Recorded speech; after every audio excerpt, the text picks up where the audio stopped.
Halo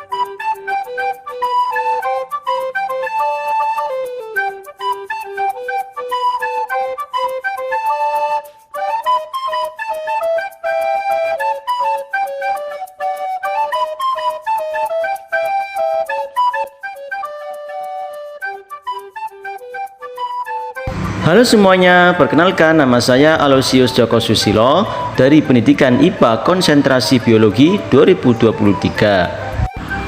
Sebelumnya kita pahami terlebih dahulu kompetensi dasar dari materi pada hari ini, yaitu tentang klasifikasi invertebrata.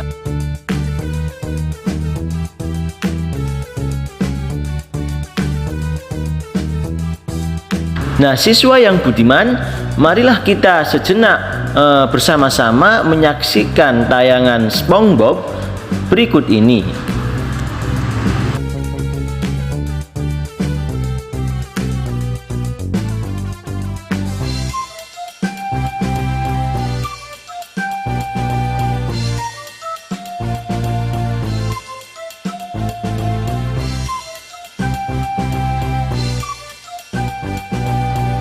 Jika kalian cermati, ternyata tokoh-tokoh dalam film SpongeBob itu diinspirasi oleh beberapa hewan invertebrata loh. Nah, untuk kepolosan SpongeBob diperankan oleh Porifera seperti gambar di samping. Nah, untuk Patrick bentuknya sangat jelas seperti bintang laut. Nah, dalam video dokumenter ini akan diuraikan lebih jauh apa, siapa, dan bagaimana dunia invertebrata itu. Invertebrata adalah nama yang digunakan untuk menyebut kelompok hewan yang tidak bertulang belakang. Kata ini berasal dari bahasa Latin yang terdiri dari in artinya tanpa dan vertebrae yang artinya tulang belakang. Jadi hewan yang tidak memiliki tulang belakang. Invertebrata terdiri dari berbagai filum, ada Porifera, Platyhelminthes, dan lain-lain. Yang pertama, Porifera atau hewan berpori. Ini adalah epidermis atau lapisan terluar dari tubuh Porifera yang tersusun dari sel-sel berbentuk pipih dan berdinding tebal yang disebut pinakosit. Di antara pinakosit terdapat pori-pori yang membentuk saluran air yang bermuara di spongosol atau rongga tubuh yang terdapat di lapisan dalam atau endodermis. Endodermis atau lapisan dalam adalah lapisan yang terdiri dari sel-sel leher atau koanosit yang memiliki flagel dan berfungsi sebagai pencerna makanan. Nah, Porifera diklasifikasikan ke dalam 3 kelas, yaitu kelas Calcarea, kelas Hecastinellida, dan Demospongia.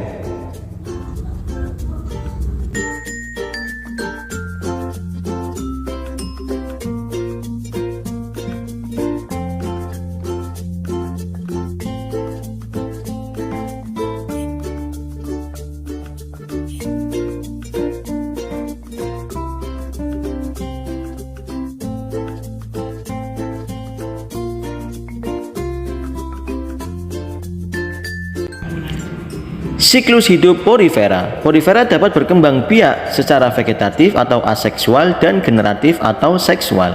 Pembiakan secara generatif dilakukan dengan pembuahan antara ovum dan spermatozoid. Porifera termasuk hewan yang hermafrodit atau berkelamin ganda.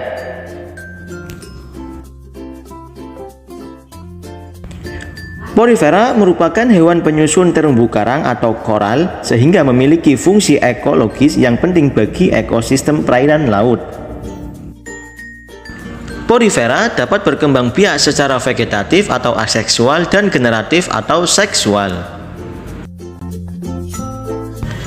Yang kedua, Coelenterata.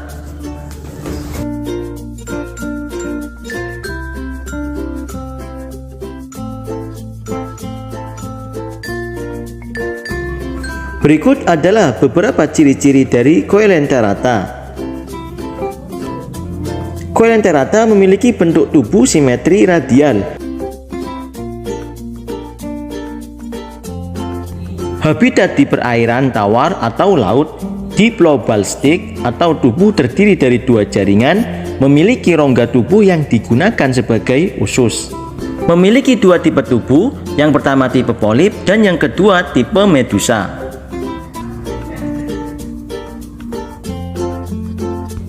Para ahli taksonomi membagi Coelenterata menjadi 3 kelas.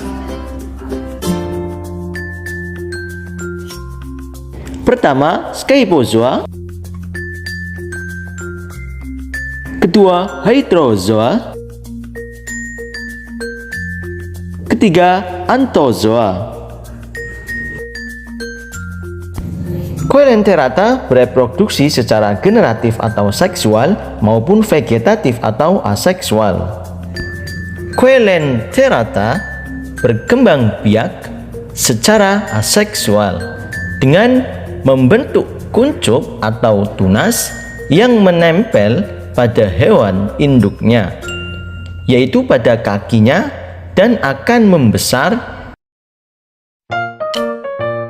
sehingga terbentuk tentakel, kemudian terlepas sehingga dapat menjadi individu baru. Ada juga yang tetap melekat pada induknya dan induknya tetap membentuk kuncup yang lain sehingga terbentuklah koloni.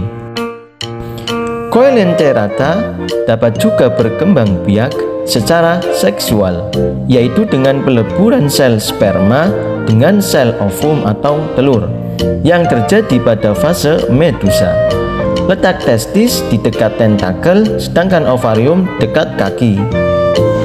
Sperma masak dikeluarkan lalu berenang hingga menuju ovum.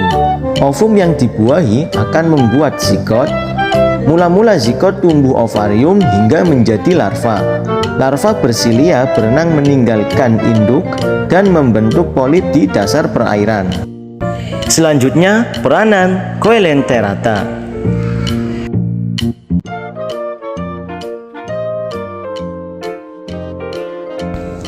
Yang pertama, sebagai bahan membuat kosmetik. Yang kedua, membentuk karang yang terbentuknya bervariasi dan sangat indah sehingga dapat dimanfaatkan sebagai objek wisata. Selanjutnya ada Nemathelminthes.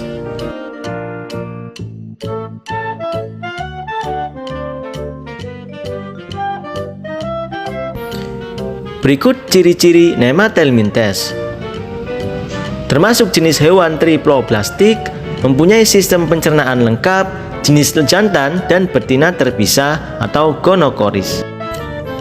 Tidak mempunyai pembuluh darah dan sistem respirasi, habitat di tanah becek, dasar perairan tawar atau laut, bersifat parasit pada manusia, hewan, dan tumbuhan. Nemathelminthes dibagi menjadi 2 kelas, yaitu Nematoda dan Nematomorpha. Reproduksi pada Nemathelminthes umumnya dilakukan secara seksual, fertilisasi internal, dan telur dapat membentuk kista. Pada umumnya, nematoda merugikan karena hidup parasit dan menyebabkan penyakit pada manusia. Contohnya Globodera rostochiensis yang menjadi parasit pada tanaman kentang dan tomat. Ada juga cacing usus dan cacing kremi menjadi parasit pada manusia dan menyebabkan penyakit.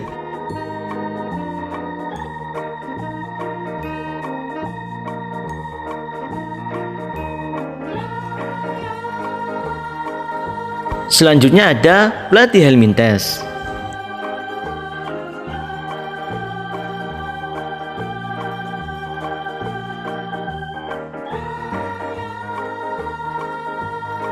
Apa sih Platyhelminthes itu? Platyhelminthes adalah cacing berbentuk pipih. Berikut ini adalah ciri-ciri dari Platyhelminthes. Pertama, reproduksi generatif dengan perkawinan silang secara vegetatif dengan membelah diri. Hidup di air tawar atau laut, sangat sensitif terhadap cahaya. Kemudian, memiliki tubuh yang pipih, simetris, dan tidak bersegmen. Mempunyai 1 lubang mulut tanpa dubur.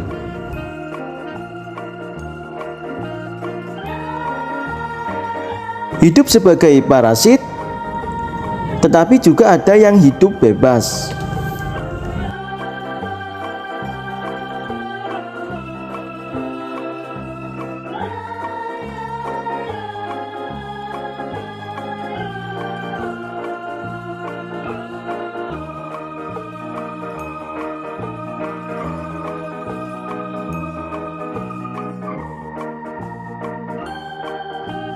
Para ahli taksonomi membagi Platyhelminthes menjadi 3 jenis.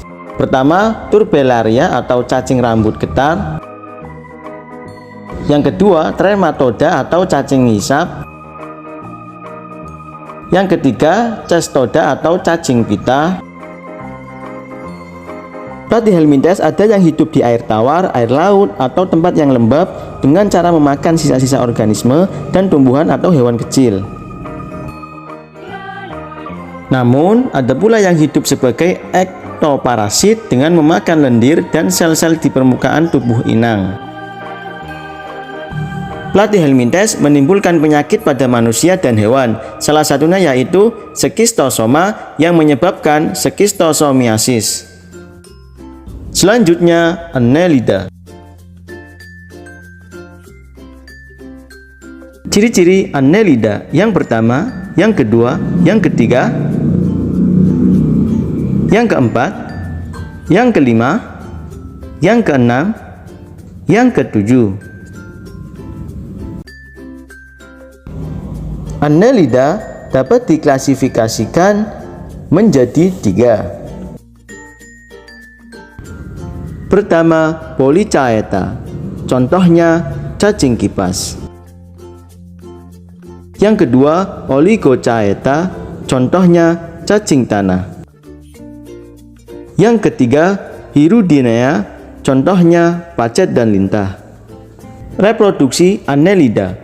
Annelida memiliki sistem perkembangbiakan secara seksual. Satu Annelida mempunyai 2 alat kelamin, yaitu jantan dan betina. Lalu dari hasil sperma tersebut akan dilepaskan dari kepala cacing, tinggal dan berkembang dalam tanah.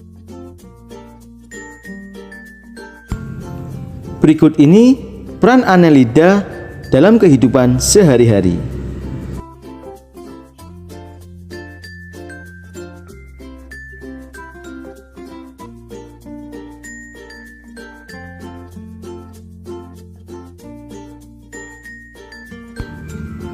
Pertama, bahan baku obat.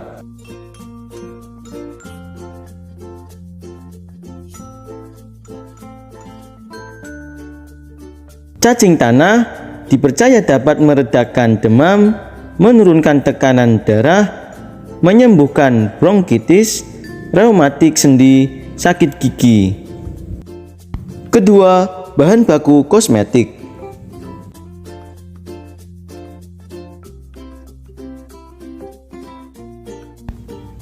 Cacing tanah diolah untuk digunakan sebagai pelembab kulit. Ketiga, pengobatan.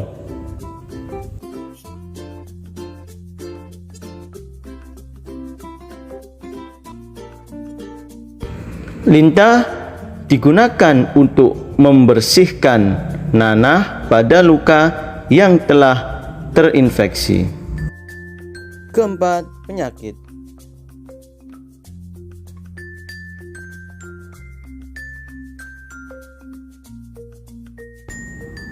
Menimbulkan penyakit cacing pita, cacing darah, cacing hati, cacing perut, cacing kremi, cacing tambang, cacing filariasia, dan anemia.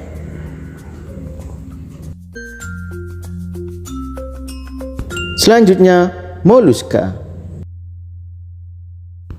Moluska dapat mudah kalian temui di persawahan, kemudian di laut,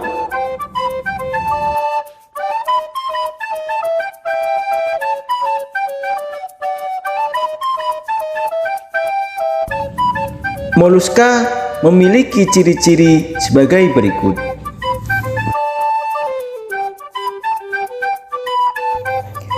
Habitatnya di air maupun darat. Struktur tubuhnya simetri bilateral, memiliki sistem saraf berupa cincin sarafnya. Merupakan hewan multiseluler, organ ekskresi berupa nefridia, merupakan hewan triploblastik selomata. Moluska diklasifikasikan berdasarkan bentuk struktur tubuhnya terbagi menjadi 5 kelompok, antara lain sebagai berikut. Pertama, Amphineura. Kedua, Cephalopoda. Ketiga, Gastropoda. keempat Scapopoda, dan yang terakhir Bivalvia.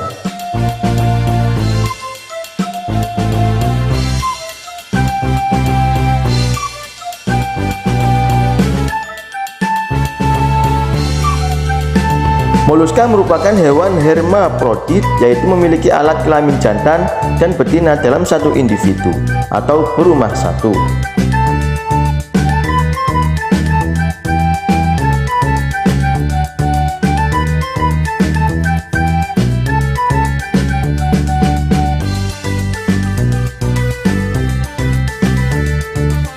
Moluska sangat bermanfaat bagi kehidupan manusia. Banyak jenis moluska digunakan dalam berbagai hal. Macam-macam kegunaan moluska adalah sebagai berikut. Pertama, sebagai bahan makanan. Kedua, sebagai perhiasan. Ketiga, sebagai bahan obat mah.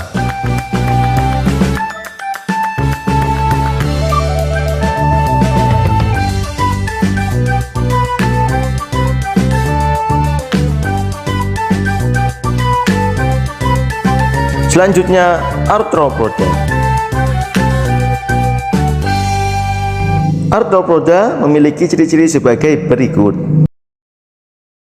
Jumlah kaki mengalami modifikasi sesuai dengan kelasnya, memiliki rangka luar yang tersusun oleh kitin, tubuh simetri bilateral bersegmen. Memiliki perbedaan yang jelas antara caput, torak, dan abdomen, memiliki anggota gerak yang berpasangan dan juga bersegmen. Beberapa bagian caput dapat bersatu. Berdasarkan persamaan dan perbedaan struktur tubuhnya, Arthropoda diklasifikasikan menjadi 4 kelas, yaitu Crustacea, Myriapoda, Insecta, Arachnida.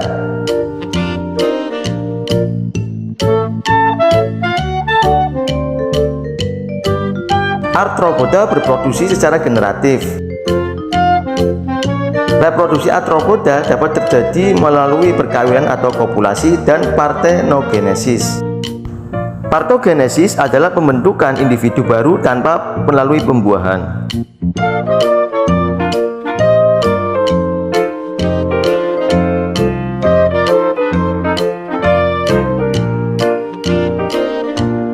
Arthropoda, khususnya Insecta, memiliki peran dalam kehidupan kita, baik yang menguntungkan ataupun merugikan kita. Yang menguntungkan seperti kupu-kupu dan lebah yang sangat membantu para petani karena dapat membantu proses penyerbukan pada bunga. Yang merugikan, menularkan sebagian macam bibit penyakit seperti kolera, kecoa, disentri oleh lalat, dan tifus. Yang terakhir, Echinodermata. Echinodermata memiliki ciri-ciri sebagai berikut. Tubuh Echinodermata terdiri atas 3 lapisan, mempunyai bentuk tubuh yang simetri bilateral, bergerak dengan ambulakral. Memiliki kulit tubuh yang terdiri atas zat kitin, tidak mempunyai sebuah sistem ekskresi dan berkembang biak secara seksual. Pada permukaan tubuh terdiri atas tonjolan-tonjolan yang menutupi duri, memiliki sebuah sistem tabung jaringan hidrolik.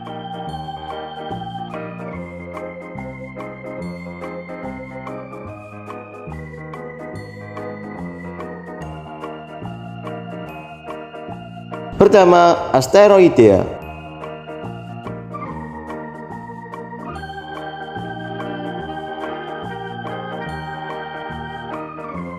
Kedua, Ophiuroidea.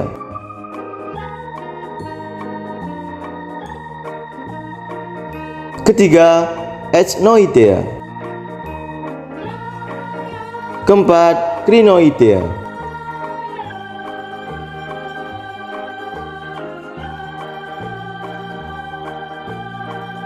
Dan yang terakhir, Holoturoidea.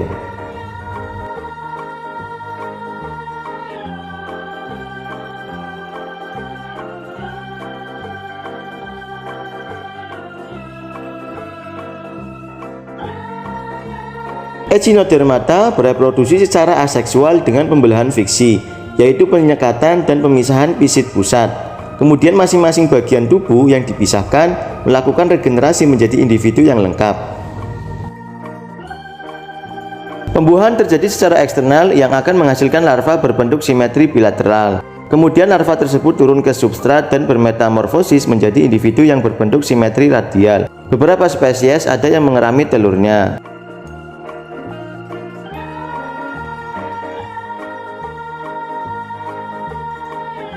Dalam kehidupan sehari-hari, Echinodermata dapat menguntungkan dan dapat merugikan.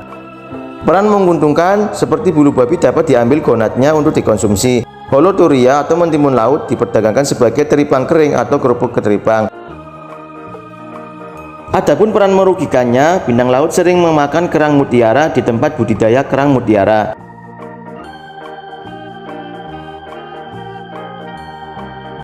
Nah, itulah dunia invertebrata. Sampai di sini pembelajaran kali ini, semoga bermanfaat. Sampai jumpa.